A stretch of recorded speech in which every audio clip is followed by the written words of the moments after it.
Hello friends, welcome to my YouTube channel Avinash Pawar EMRS. Today we are going to study class 10th economic subject chapter number 2 sectors of the Indian economy. Last part sector in terms of ownership, public and private sector. मालकीवरून कशा पद्धतीने हे अर्थव्यवस्थेमध्ये क्षेत्र हे पडलेले आहेत तर आपण म्हणूया पब्लिक आणि प्रायव्हेट असे दोन सेक्टर्स आहेत. Another way of classifying economic activities into sectors could be on the basis of who own asset and is responsible for the delivery of services.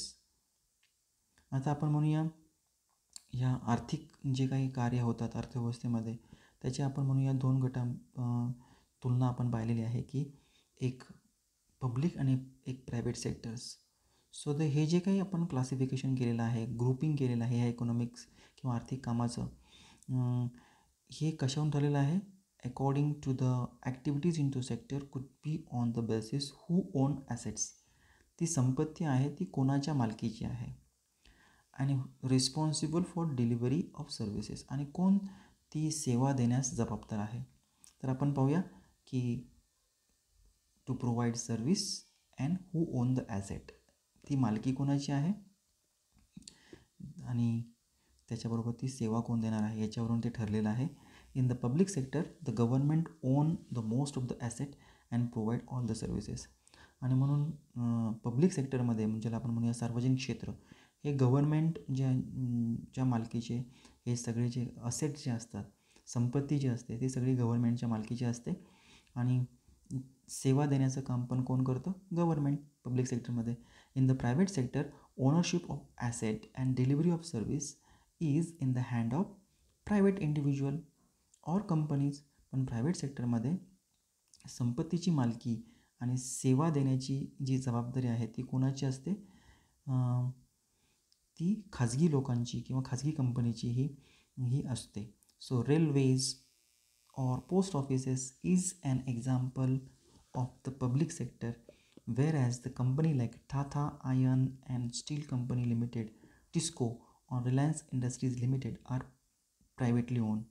म्हणून आपण म्हणूया पोस्ट ऑफिस, रेल्वे हे गव्हर्नमेंटच्या पण पब्लिक सेक्टरमध्ये येतात. त्याचबरोबर काही खाजगी कंपन्या आहेत, मग ती टाटाची कंपनी असेल, रिलायन्सची कंपनी आहे, तर हे प्रायव्हेट सेक्टरमध्ये. समजलं दोन्हीतला फरक? Private and public. प्रायव्हेटमध्ये आपण पाहिलं की टाटा कंपनी आहे, रिलायन्स आहे, जी खाजगी कंपनी, खाजगी मालकीची एखाद्या व्यक्तीची किंवा कंपनीच्या नावावर असू शकते. तर पब्लिक सेक्टरमध्ये जसं आपण पाहिलं रेल्वे, पोस्ट ते गव्हर्नमेंटच्या मालकीचे असतात. So activities in the private sectors are guided by the motive to earn profit.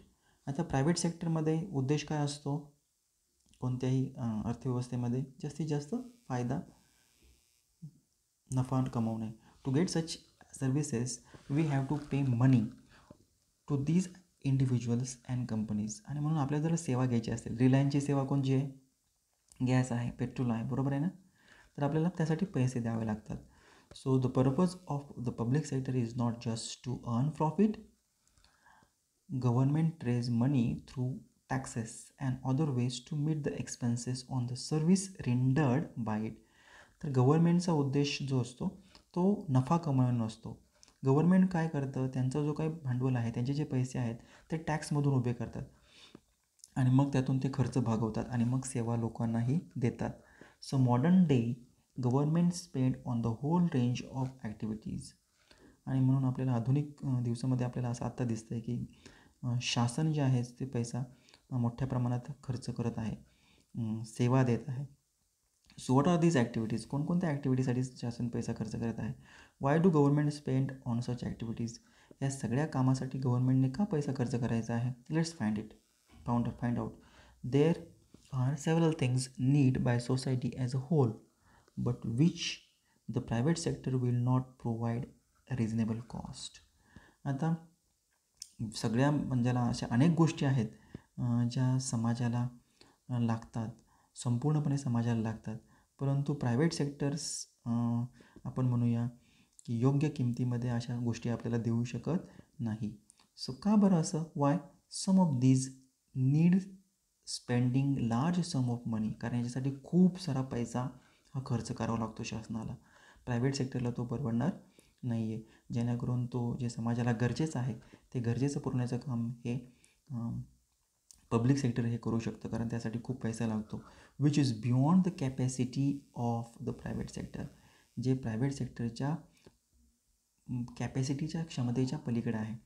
Also collecting the money from the thousand of people who use this facility is not easy. त्याचबरोबर हजारो लोकांकडून पैसे गोळा करणे हेही काही सोपं काम नाही. Even if they do provide this thing they wood charge high rate of their use. जरी त्यांनी हजार लोकांकडून पैसे गोळा करण्याचं जरी काम केलं तरी त्यांचा जो रेट आहे तो जास्त असेल प्रायव्हेट सेक्टरमधल्या लोकांचा. So example are construction of road, bridges, railways, harbours, generating electricity, providing irrigation through dams. Thus, government have to undertake such heavy spending and ensure that these facilities are available to everyone.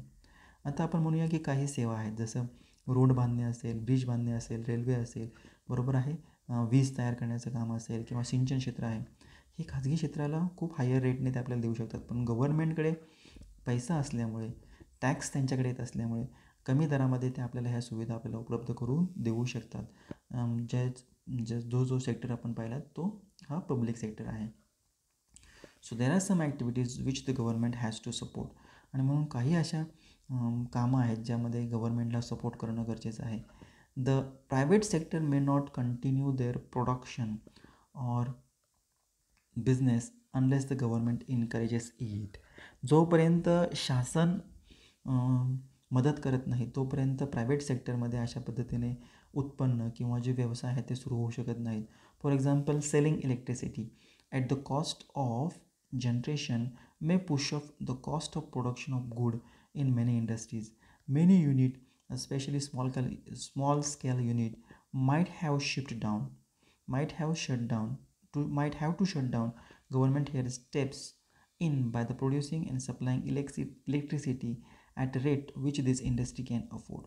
म्हणून खूप सारे असे उद्योग आहेत. आपण एक electricity जे आहे, वीज विक्री, तर एक उदाहरण पाहूया की वीज तयार करण्यासाठी ज्याची म्हणूया किंमत ही खूप असते आणि म्हणून पैसा हा घेतला जातो.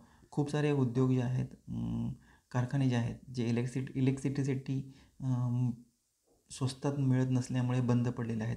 म्हणून गव्हर्नमेंटने काहीतरी स्टेप्स काहीतरी ही स्टेप्स घेतली पाहिजे, पुढाकार घेतला पाहिजे आणि त्याद्वारे इलेक्ट्रिसिटी ही योग्य दरामध्ये इंडस्ट्रीला दिली पाहिजे, जेणेकरून त्यांना जी परवडेल आणि अनेक उद्योग जे आहेत, अनेक इंडस्ट्रीज ज्या आहेत त्या पुन्हा चालू होतील. Similarly, the government in India buys wheat and rice from the farmer at a fair price. It store it in its godown and sell at a lower price to consumer through ration crops. So हे आपण नववीच्या चॅप्टरमध्ये नववीच्या असताना हे वाचलं होतं food सिक्युरिटीमध्ये, बरोबर. You have read about this chapter food security in the class 9. Government काय करतं, शेतकऱ्याकडून गहू आणि तांदूळ हे योग्य किमतीमध्ये विकत घेतं, नंतर ते कमी किमतीमध्ये रेशनच्या दुकानामध्ये ते विकतं. तर ही फॅसिलिटी फक्त पब्लिक सेक्टरमध्येच पाहायला मिळते, प्रायव्हेटमध्ये पाहायला मिळेल कसं नाही. So the government has to bear some of the cost.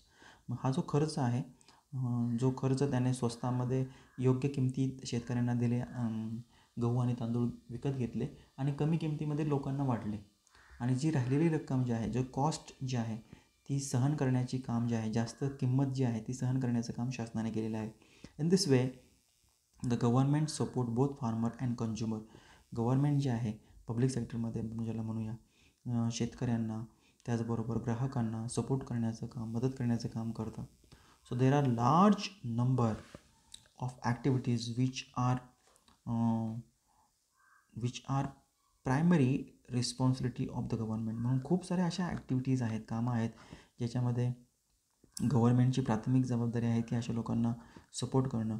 The government must spend on these. आणि म्हणून याच्यावर खर्च करणं, हे गव्हर्नमेंटने ह्याच्यावर खर्च हा केलाच पाहिजे. Providing health and education facility for all is one example. उदाहरणार्थ, सर्व लोकांना आरोग्य आणि शिक्षणाच्या सुविधा उपलब्ध करणं हे शासनाचं काम आहे. So we have discussed some of these issues in the first chapter. Running पहिल्या चॅप्टरमध्ये आपण हे सगळं डिस्कस केलेलं आहे. Running proper schools and providing quality educations, providing elementary education is the duty of the government. India's size of illiterate population is one of the largest in the world. म्हणून अशिक्षित लोकांचं प्रमाण जे आहे हे भारतामध्ये अशी लोकसंख्या खूप आहे. म्हणून चांगल्या पद्धतीचं शिक्षण, क्वालिटी एज्युकेशन्स लोकांना किंवा प्राथमिक जे शिक्षण आहे हे लोकांना मिळणं हे शासनाची एक म्हणूया जबाबदारी आहे. Similarly we know that nearly half of the India childrens are malnourished and a quarter of them are critically ill. भारतातील जे अर्धे जी लोकसंख्या आहे ज्याच्यामध्ये मुलं आहेत ते मुलं ज्याला म्हणूया माल न्यूट्रिश्ड आहे, ज्यांना प्रॉपर जे आहेत पोषक तत्वे त्यांना मिळत नाहीत आणि त्याच्यातील जवळपास 25% जे काही मुलं आहेत जे नेहमी क्रिटिकल हे जे आजारी आहेत, खूप आजारी आहेत ज्याला म्हणूया. So we have read about the infant mortality rates. आणि म्हणून याच्यामध्ये आपण लहान मुलांचा बालकांचा मृत्यूदर हे आपण पाहिलेला आहे. So infant mortality rate of Odisha 41, Madhya Pradesh 47 is higher than some of the poorest region of the world. म्हणून हा जो मृत्यूदर आहे हा ओडिसामध्ये 41 आहे, मध्य प्रदेशमध्ये 47 आहे आणि हा जो रेट हा खूप आहे. जगामधल्या गरीबातला जो काही देश आहे, प्रांत आहे त्याच्यापेक्षा हा रेट खूप आहे. So government also need to pay attention to aspect of human development such as the availability of safe drinking water, housing facilities for the poor and food and nutrition. आणि म्हणून गव्हर्नमेंटची काही जबाबदारी आहे. चांगले पाणी उपलब्ध करणे, घर उपलब्ध करणे, त्याचबरोबर जे गरीब लोकांना घर उपलब्ध करणे, चांगलं धान्य उपलब्ध करून देणे, चांगला आहार उपलब्ध करून देणे, पोषक तत्वे चांगले उपलब्ध करून देणे. So it is also duty of the government to take care of the poorest and most ignore region of the country through the increase spending of such area. त्याचबरोबर जे गरीब प्रांत आहेत किंवा दुर्लक्षित जे क्षेत्र आहे, प्रांत आहेत, याचाही विकास करण्याचं काम, त्याच्यावर जास्त खर्च करून शासनाने त्याचा विकास केला पाहिजे असं इथे सांगितलेलं आहे. So this is the all. Thank you very much for watching this video.